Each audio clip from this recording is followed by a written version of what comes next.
Welcome to my channel learn daily with पूजा।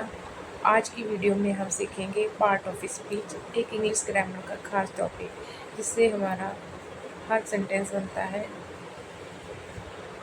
ये जो हम कोई भी बात करते हैं, कुछ भी हम कहते हैं, उसमें हमारा ये पार्ट ऑफ स्पीच का रोल होता है। इनके बिना हम कोई सेंटेंस नहीं बना सकते। ठीक है, इनका अपना एक रोल है। या इन यह आर्ट और जो हमारे पार्ट ऑफ स्पीच होते हैं, हर एक पार्ट ऑफ स्पीच का अपना रोल होता है हर सेंटेंस में। तो इनका अपना अपना काम होता है। तो ये हमारे होते हैं पार्ट ऑफ स्पीच। आज हम यही के इसको अच्छे से क्लियर करेंगे। पार्ट ऑफ स्पीच क्या होता है, जो कि हमारे 8 प्रकार के होते हैं। और इनको पार्ट ऑफ स्पीच इसलिए कहा जाता है क्योंकि जितने भी हमारे स्पीच होती है या हम कोई सेंटेंस बनाते हैं, ठीक है, तो उसमें ये सारे मतलब पार्ट्स यूज होते हैं जो कि 8 होते हैं। इन्हीं को हम पार्ट ऑफ स्पीच कहते हैं। तो इनके बिना हमारा कोई सेंटेंस नहीं बन सकता। तो इनका अपना रोल होता है, इनका अपना काम होता है। ठीक है, तो ये अपना अपना काम करते हैं। ठीक है, तो इनको हम डिटेल में पढ़ेंगे। ठीक है, इनका अपना हर सेंटेंस में एक अपना रोल होता है। ठीक है, हर पार्ट में इनका अपना रोल होता है सेंटेंस में। What are part of speech, मैंने आपको बता दिया है क्या होता है। अब हम इनको डिटेल में एक एक करके पार्ट्स को समझते हैं। नाउन, नाउन माने हिंदी में बोलते हैं संज्ञा, और इसका जो डेफिनेशन होता है, नाउन माने संज्ञा मतलब किसी व्यक्ति, वस्तु, स्थान या नाम को हम संज्ञा बोलते हैं। ठीक है, इंग्लिश में होता है name of person, place, thing और आइडिया। ठीक है, इसको हम नाउन कहते हैं। एग्जाम्पल के लिए राम, ठीक है, इंडिया, बुक, ऑनेस्टी।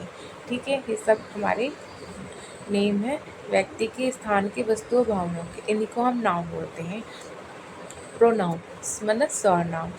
ठीक है, जो संज्ञा के स्थान पर मतलब इस्तेमाल होते हैं, उनको ही हम सर्वनाम बोलते हैं, मतलब इंग्लिश में pronoun. Definition, a word use in place of noun, जो नाउन के बदले आते हैं वही हमारे प्रोनाउन होते हैं। एग्जाम्पल, ही, सी, इट, दे, आप। ठीक है, इसको एक सेंटेंस के जरिए समझते हैं। स्क्रीन पे आपको दिख रहा होगा, Ram is kind, he helps everyone. तो ये राम हमारा नाउन है। इसकी जगह हमने जब दूसरी बार इसके बारे में मतलब हमने बात की, तो उसकी जगह हमने इसका नाम नहीं लेके ही का इस्तेमाल किया। तो ठीक है, तो राम इज़ काइंड और ही हेल्प्स एवरीवन, क्योंकि वो बहुत अच्छा है और वो हर किसी की मदद करता है। तो थर्ड हमारा होता है वर्ब, वर्ब होता है। ठीक है, जो कि हिंदी में बोलते हैं क्रिया, जिसको मतलब क्रिया माने कोई भी जो भी काम हम कर रहे हैं या हो रहा है, तो उसको हम क्रिया बोलते हैं। और इंग्लिश में क्या होता है, a word that shows action और स्टेट, जो भी कोई वर्ड हमें एक्शन दिखा रहा है, काम दिखा रहा है, या कोई भी स्थिति दिखा रहा है काम होने की, तो वो हमारी वर्ब होती है।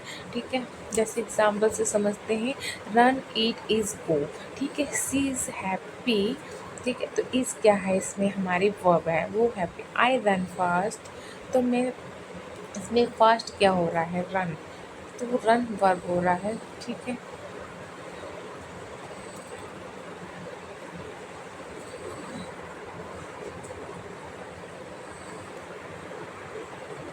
फोर्थ होता है हमारा एडजेक्टिव, जिसको हम विशेषण बोलते हैं।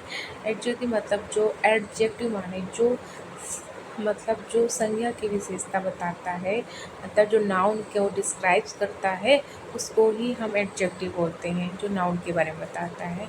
Example, tall, beautiful, red. जैसे he is a tall boy. ठीक है, तो यहाँ पे हमारा बॉय क्या है, देखिए हमारा बॉय हमारा यहाँ नाउन है, इसको डिस्क्राइब कर रहा है इसको। ठीक है, क्या बता रहा है कि बॉय कैसा है, टॉल, तो ये नाउन के बारे में बता रहा है। नाउन क्या है, बॉय, तो बॉय कैसा है, टॉल, तो ये नाउन के बारे में इसको मतलब इसको डिस्क्राइब कर रहा है। तो यही हमारा एडजेक्टिव होता है, जो नाउन के बारे में बताता है वो एडजेक्टिव होता है। ओके, फिफ्थ हमारा है एडवर्ब। एडवर्ब माने क्रिया विशेषण, मतलब जो वर्ब एडजेक्टिव को डिटेल में बताता है, उसी को हम क्रिया विशेषण बोलते हैं। Definition, describe a verb, adjective और एडवर्ब। ठीक है, एग्जाम्पल क्यूकली, वेरी वेल। सी रन्स क्यूकली, तो कैसे दौड़ती है, हमारी रन्स क्या है, वर्ब है, इसको ये क्या कर रहा है, किसके बारे में डिटेल बता रहा है, वो कैसे दौड़ती है, क्यूकली। ठीक, ही इज़ अ वेरी स्मार्ट, इसमें स्मार्ट क्या हमारे एडजेक्टिव, तो एडजेक्टिव को भी ये डिटेल बता रहा है, वो कैसा है, वेरी स्मार्ट, तो वेरी लग गया। ठीक है, इसमें जो कि हमारा क्या है, एडवर्ब्स। प्रीपोजिशन, जो संबंध सूचक शब्द होते हैं उसको हम प्रीपोजिशन बोलते हैं, जो कि हमें मतलब किसी चीज़ के बीच का हमें संबंध बताता है। जैसे source relationship between noun and other words, स्थान, समय या संबंध जो दिखाता है उसको हम प्रीपोजिशन बोलते हैं। ठीक है, in, on, under, eight.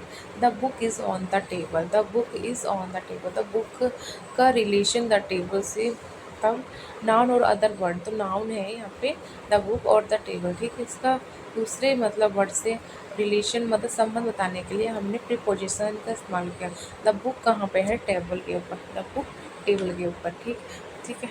Seventh होता है हमारा कंजक्शन। डिफाइन, इसका मतलब कंजक्शन माने जो जोड़ने वाला, संयोजक, मतलब हिंदी में बोलते हैं संयोजक, जो हमारे सेंटेंस वाक्यों को जोड़ता है, मतलब सेंटेंस को जोड़ता है या शब्दों को, जॉइंस वर्ड्स, फ्रेजेस और सेंटेंसेस, उसको ही कंजक्शन कहते हैं।